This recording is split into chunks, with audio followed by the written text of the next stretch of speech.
चलकर रूम में जाकर रेस्ट कर लेती हूँ। फिर सुबह से काम करते करते कमर बिल्कुल टूट गई है। भाभी, भाभी, दीदी, दीदी, मैं ये कह रही थी कि अभी आप क्या बना रहे हो? अभी अभी तो मैंने खाना बनाया है और किचन साफ करके रखी है, बस रूम में ही जा रही थी। रूम पे मत जाइए, अभी इनके लिए और मेरे लिए पनीर के पकौड़े और इमली की चटनी बना दीजिए, साथ में गर्मा गर्म चाय। इनका पकौड़े खाने का बहुत मन कर रहा है। दीदी अभी बनाती हूँ, याद रखिए भाभी, पकौड़े अच्छे होने चाहिए। अभी तो मैं किचन साफ करके फ्री हुई थी, सोचा था आराम कर लूंगी, लेकिन अब नई फरमाइश आ गई है। तो नंदेव जी का कुछ समझ ही नहीं आता, किसी टाइम भी इन्हें भूख लग जाती है। तो खाना ही खाया था, अभी तो 3 ही बज रहे हैं, लेकिन इन्हें भी पकौड़े खाने हैं। इन तो हद हो गई थी, सुबह 6 बजे से बोलते हैं कि मेरे लिए कुछ बना दो। 6 बजे भला कौन खाता है सुबह की? भूख का तो कुछ पता नहीं है। कभी 12 बजे बोलते हैं मेरे लिए मैगी बना दो, कभी कुछ बना दो। नंद जी का भी कोई सहारा नहीं है कि मेरी हेल्प करा दे। मेरे बढ़वाने से क्या ही होता है, करना तो पड़ेगा ही। क्या बना रही हो? नहीं माँ, नंदेव जी के लिए पनीर के पकौड़े और इमली की चटनी बना रही हूँ। बताइए आपका आना कैसे हुआ? कुछ नहीं, मैंने सोचा कि मैं जाकर बहू से कहती हूँ गर्मा गर्म चाय बना दे, लेकिन तू तो पहले से ही कामों में उलझी हुई है, कोई बात नहीं, रहने दे। माँ जी पकौड़े तो बनाना ही है, साथ में चाय भी बना दूंगी कि नंदेव जी साथ में चाय भी लेंगे। ठीक है बेटा, मेरे कमरे में भेज देना। माँ जी। क्या नेहा, आज भाभी का पकौड़े बनाने का मन नहीं था क्या? क्योंकि आज वो टेस्ट नहीं था जैसे वो बनाती है हमेशा। क्या जब उनका मन नहीं होता तभी वो चीजें खराब कर देती हैं, ऐसी ही है। तभी मैं कहती हूँ ना, मेरी भाभी किसी काम की नहीं है। कोई बात नहीं, लेकिन शाम के लिए क्या बनवा रही हो? बताइए क्या बनवा लूं? मंचूरियन और चाउमीन बनवा लेना शाम के लिए। इसे अभी से बोल देना, क्योंकि अभी से तैयारी करेंगी तो टाइम से पहले बन जाएगा, क्योंकि नंदेऊ को वेट नहीं कराना चाहिए कि आखिरकार मैं इस घर का दामाद हूँ। दामाद की सेवा तो करनी ही होती है। हाँ, आप उसकी चिंता मत करिए, वैसे भी आपको कौन ही मना कर सकता है। हाँ, आज तो मैच चलेगा, तो अपने भतीजे और भतीजों से बोल देना आज मैं ही टीवी देखूंगा, कोई कार्टून नहीं और कोई आप लोगों की सास बहू की स्टोरी नहीं चलेगी। आप परेशान क्यों होते? ये घर आपका है, टीवी भी आपकी, कोई आपसे कुछ नहीं बोलेगा। आप जो मनो आप वो देखिएगा। कुछ भी कहो, ससुराल में मेहमानी कराने की तो बात ही अलग होती है, राजाओं वाला ठाठ है। और क्या, तभी तो कहती हूँ यहाँ पे ही रहा करो। बिल्कुल सही बात। ये तो मुझे अपना महल लगता है, ऐसा लगता है जो कुछ ऑर्डर करो वो सब सामने आ जाता है। तो दामाद जी के जाने के कोई आसार नहीं दिखते हैं। पूरे 15 दिन हो गए हैं, दामाद जी यहीं पर बने हुए हैं, और ये मेरी बेटी भी ना नालायकी है बिल्कुल।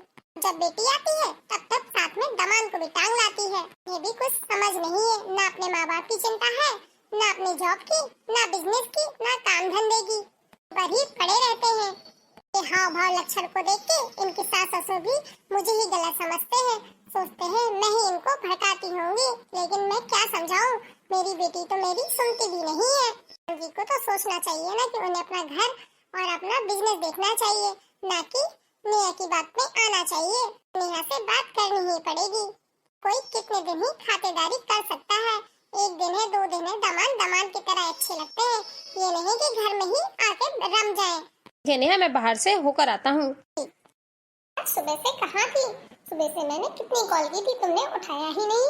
जी आपको तो पता है नंद और नंदी जी आए हुए हैं, तो उन्हीं में लगी रहती हूँ। पहले नाश्ता, फिर खाना, फिर किचन साफ करना, फिर पनीर के पकौड़े, फिर चाय, उसके बाद किचन समेट कर आई हूँ। माँ क्या कर रही है? देखो जब फोन में ही लगी रहती है, ये नहीं कि कोई काम धाम भी कर लिया करे। मैं आपसे बाद में बात करती हूँ। जी दीदी कहिए। ये पूछने आई हूँ कि शाम को क्या बना रही हैं? दाल चावल सब्जी रोटी? नहीं, आप लोग दाल चावल अपने लिए बनाइए, मेरे लिए और इनके लिए मंचूरियन और चाउमीन बना दीजिएगा। दीदी कोई यहाँ खाता नहीं है, यहाँ तो सभी शाम को दाल चावल ही खाते हैं। 1 दिनों से बना बना के ये सब चीजें मैं थक गई हूँ, और इससे पेट भी खराब हो जाता है और तबीयत भी ठीक नहीं रहती है। कुछ नहीं जानती, आपको यही बनाना है, बाकी अपने लिए चाहे जो बनाइए, तो मुझसे बुरा कोई नहीं होगा। तो अभी तो मैं सारा किचन समेट कर आई थी, और शाम को अब मंचूरियन खाना है। क्या करूं नंदेव जी का, कर भी क्या सकती हूँ। अरे मासी जी की तो कॉल आ रही है। मासी कैसे हो आप? मैं तो ठीक हूँ, तुम बताओ तुम कैसी हो? और मेरी बहू और मेरा बेटा कैसा है? जी वो भी बढ़िया है। कि दीदी से बात कराऊं क्या? ये तो अच्छा रहेगा बेटा, क्योंकि मैंने बहू को 10-15 बार कॉल किया और बेटे को भी किया, उन्होंने मेरी कॉल का कोई रिस्पांस नहीं दिया। आप लोगों ने क्यों नहीं कुछ समझाते हैं कि वो अपने घर जाए, अपने घर गृहस्थी देखें कि अब हमें बच्चों की बहुत जरूरत है, अब हमसे कोई काम नहीं होता है। और सच में मेरी बेटा बहुत ही तबीयत खराब है। अरे माँ क्यों नहीं अपनी बेटी को कुछ समझाती कि अपना ससुराल देखे और वो मायके में कब तक पड़ी रहेगी, घर गृहस्थी कब संभालेगी और अपने बूढ़े माँ बाप को कब देखेगी। मासी जी मेरा कहना भी तो ठीक नहीं है, अगर मैंने कहा भी तो दीदी थोड़ा ना समझेंगे मेरी बात। अगर आप कहते हैं तो मैं बात कर देखती हूँ। बेटा तुम समझा कर देखो, शायद तुम्हारी बात सुन ले। जी आंटी जी। बेटा तुम इस तरह उदास क्यों खड़ी हो? माँ जी अभी दीदी की सास का फोन आया था, वो कह रही है कि उनकी तबीयत बहुत खराब है, बेटे बहू को भेज दो। पर उसने मुझे या बेटी को तो कॉल किया नहीं। उन्होंने किया था लेकिन दीदी ने और नंदू जी ने फोन उठाया नहीं उनका। और यदि मैंने कहा तो वो मेरी बात समझेंगी नहीं, उल्टा मुझे ही गलत समझेंगी। ठीक है मैं जाकर नेहा से बात करती हूँ, मुझे नेहा से बात करनी ही होगी।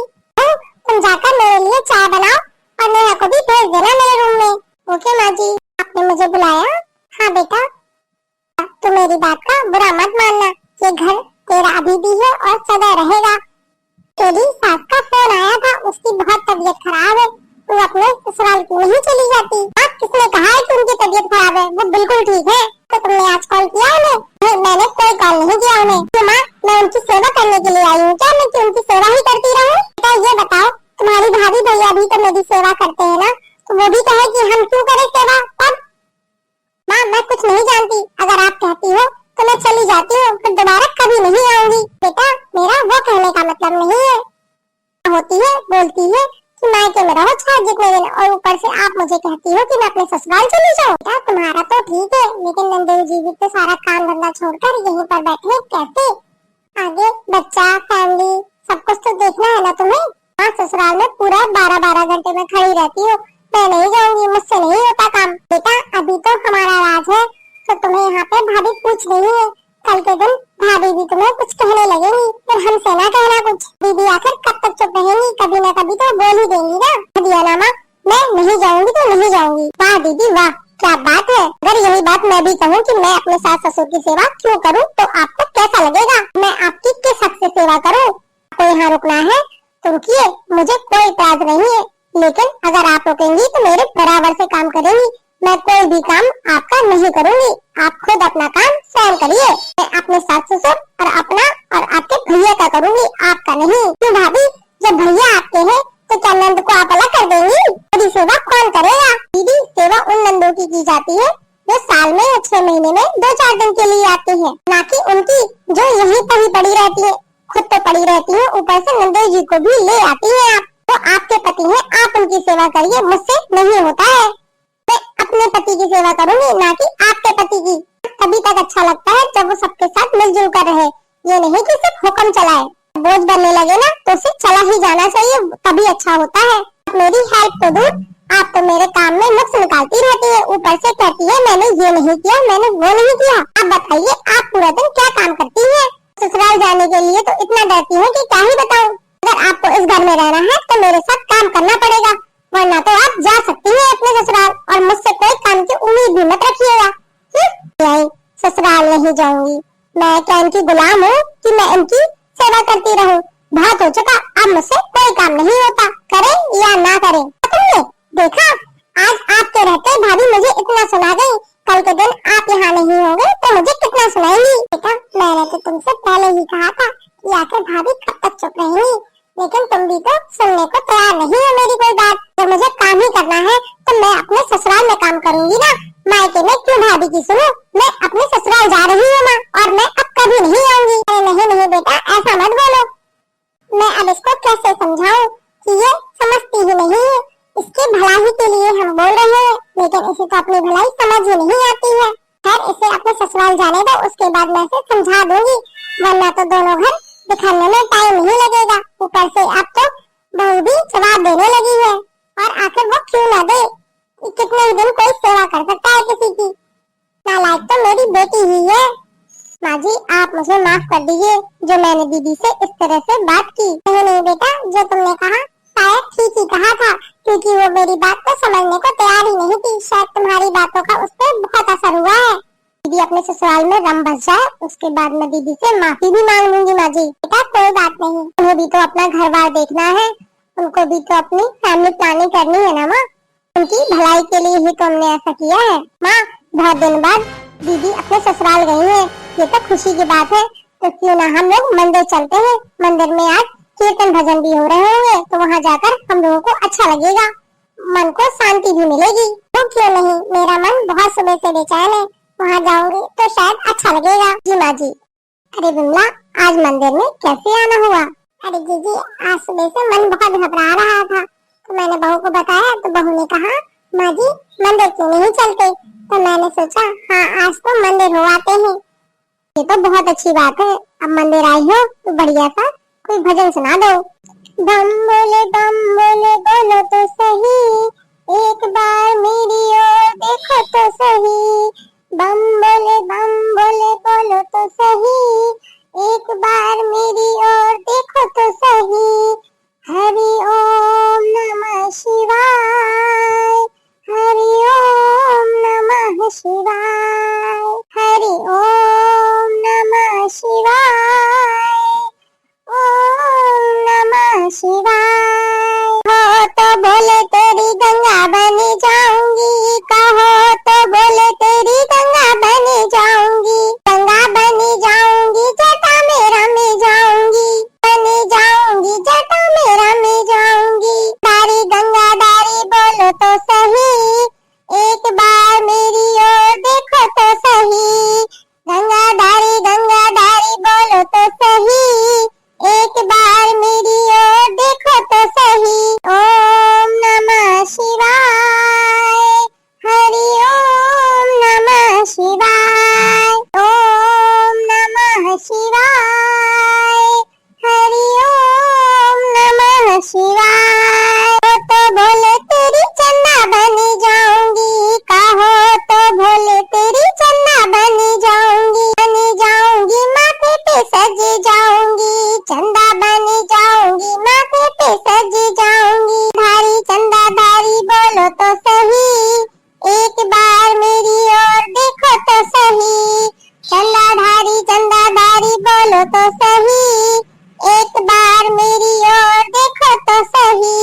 हरि ओम नमः शिवाय, हरि ओम नमः शिवाय, ओम नमः शिवाय, हरि ओम नमः शिवाय। बोले बोलो तो सही, एक बार मेरी ओर देखो तो सही। बम बोले बोलो तो सही, एक बार मेरी ओर देखो तो सही। हरि ओम नमः शिवाय, हरि ओम नमः शिवाय, हरि ओम नमः शिवाय, हरि ओम नमः शिवाय। तो भोला तेरा नाग बन जाऊंगी, कहो तो भोला तेरे नाग बन जाऊंगी, गले में सज जाऊंगी, नाग बन जाऊंगी, गले में सज जाऊंगी। नाग दारी बोलो तो सही, एक बार मेरी ओर देखो तो सही। नाग धारी बोलो तो सही, एक बार मेरी ओर देखो तो सही। हरि ओम नमः शिवाय, हरि ओम नमः शिवाय, ओम नमः शिवाय, हरि ओम नमः शिवाय। तो भोला तेरा डमरू बन जाऊंगी, कहो तो भोला तेरा डमरू बन जाऊंगी, हाथों में सज जाऊंगी, डमरू बन जाऊंगी, हाथों में सज जाऊंगी।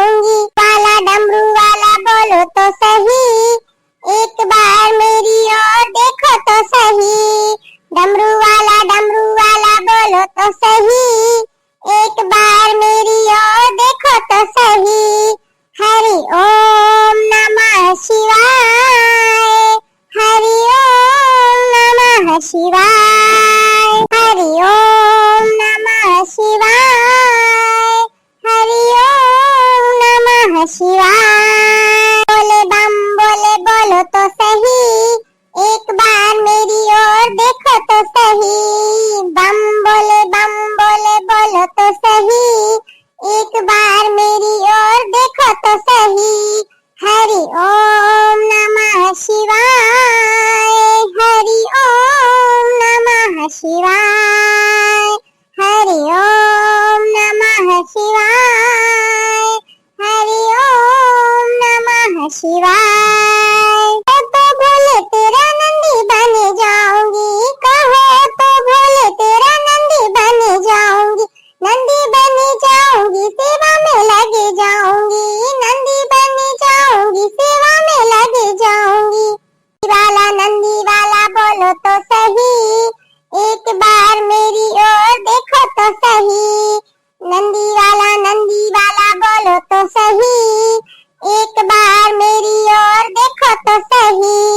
हरि ओम नमः शिवाय, हरि ओम नमः शिवाय, हरि ओम नमः शिवाय, हरि ओम नमः शिवाय। तो भोला तेरी गौरा बन जाऊंगी, कहो तो भोले तेरी गौरा बन जाऊंगी, गौरा बन जाऊंगी, बगल में सज जाऊंगी, गौरा बन जाऊंगी, बगल में सज जाऊंगी। गौरापति बोलो तो सही, एक बार मेरी ओर देखो तो सही। गौरापति बोलो तो सही, एक बार मेरी ओर देखो तो सही। हरि ओम नमः शिवाय, हरि ओम नमः शिवाय, हरि ओम नमः शिवाय, हरि ओम नमः शिवाय, ओम नमः शिवाय, हरि ओम नमः शिवाय, हरि ओम नमः शिवाय, हरि ओम नमः शिवाय। हर महादेव, हर हर महादेव, बोलो भोलेनाथ की जय हो, जय हो। वाह बहुरानी, क्या खूब भजन सुनाया, सुनकर बहुत अच्छा लगा, मन को बहुत सुकून मिला ये भजन सुनकर। अरे यूट्यूब के प्यारे प्यारे भाइयों को हमारी बहू का ये भजन कैसा लगा, कमेंट बॉक्स में कमेंट कर जरूर बताइए। कमेंट बॉक्स में जय भोले लिखिए। कल फिर मिलेंगे इसी तरीके के नए मजेदार वीडियो के साथ। तब तक के लिए bye, good night, take care, हंसते रहिए, दूसरों को भी हंसाते रहिए और प्यार बांटते रहिए।